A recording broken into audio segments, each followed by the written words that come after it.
Understanding multicollinearity, what it is and how it affects analysis.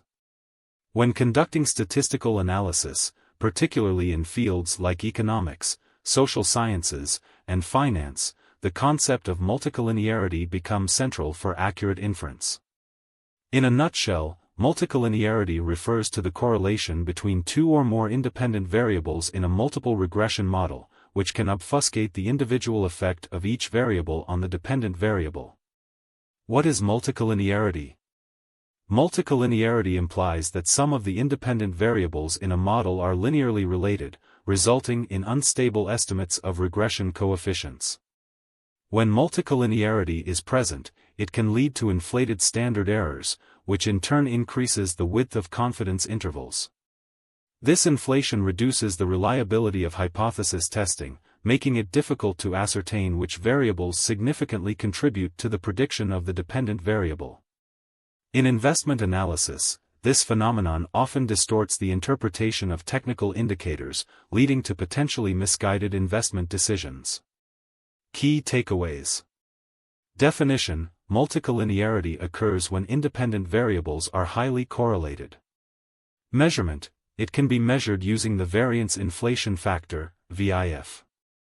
Impact: it leads to unreliable statistical inferences and can complicate investment analysis. Avoidance: differentiation in indicator types reduces the risk of multicollinearity. Understanding the mechanism of multicollinearity. In statistical analysis, multiple regression models are used to predict an outcome, dependent variable, based on several predictors, independent variables. For instance, we might use financial metrics like price-to-earnings ratios, market capitalization, and other fundamental indicators to forecast stock returns. Here, stock return is the dependent variable, while the various financial metrics serve as independent variables. If two independent variables, say, price-to-earnings ratio and market capitalization, are highly correlated, this is an example of multicollinearity. Higher market valuations could be influenced by past performance, making it difficult to ascertain the direct effect of each factor on stock returns. Effects of multicollinearity. While multicollinearity does not alter the overall fit of the regression model, it can lead to vague and misleading interpretations. Some of the consequences include: inflated standard errors. Higher standard errors reduce the t-statistics, making it likely to identify insignificant results. Confidence intervals. Wider confidence intervals further complicate decision-making. Misleading relationships. It can give the impression that certain variables have negligible effects when, in fact, they might be important predictors if evaluated in isolation. Detecting multicollinearity. To identify multicollinearity, analysts often use the variance inflation factor, VIF. A VIF score functioning as follows can indicate correlation levels. VIF equals 1, no correlation. VIF between 1 and 5, moderate correlation. VIF between 5 and 10, high correlation. VIF greater than 10, indicates serious multicollinearity. In practical scenarios, reliance on multiple indicators that measure similar aspects can result in multicollinearity.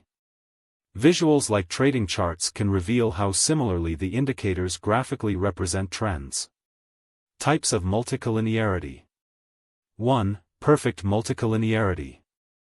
Perfect multicollinearity exists when two independent variables have a correlation coefficient of either plus 1.0 or minus 1.0. This represents an exact linear relationship, making it impossible to discern the individual effect of each variable. 2. High multicollinearity. This type signifies that independent variables are correlated but not perfectly, often making it tricky to discern their individual contributions. 3. Structural multicollinearity. This occurs mainly when one variable is derived from others, leading to correlation based on calculated data. 4. Data-based multicollinearity. It arises from poorly designed experimental or data collection methods which introduce correlation among variables. Implications of multicollinearity in investing.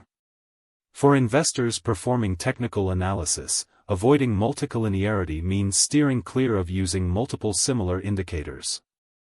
Analysts must select distinctly different types of indicators. For instance, combining momentum indicators, like stochastics or the relative strength index, yields redundant information. Instead, pairing a momentum indicator with a trend-following indicator can enhance analytical robustness. Examples of indicators: momentum indicators, stochastics, RSI, and Williams %R. Trend indicators, moving averages and Bollinger Bands. Solutions to multicollinearity. To mitigate the impact of multicollinearity, statisticians might either 1. Remove collinear variables, identify and exclude one or more offending variables based on their VIF scores. 2. Combine or transform variables, rework variables to lower their correlation. 3. Use modified regression models. Techniques such as ridge regression, principal component analysis, or partial least squares regression can handle multicollinearity more effectively. In investment analysis, renowned traders, like John Bollinger, emphasize the need to avoid using overlapping indicators. For effective analysis, rely on distinct analytical viewpoints. Using one type of indicator to assess momentum and another for trends allows for more diverse and robust decisions. Conclusion: multicollinearity serves as a critical concept that should not be overlooked in statistical modeling and investment analysis. It underscores the importance of proper variable selection, robust statistical techniques, and diligent analytical practices. By understanding and addressing multicollinearity, researchers and investors can improve the reliability of their statistical inferences and decision-making processes, creating more confidence in their outputs.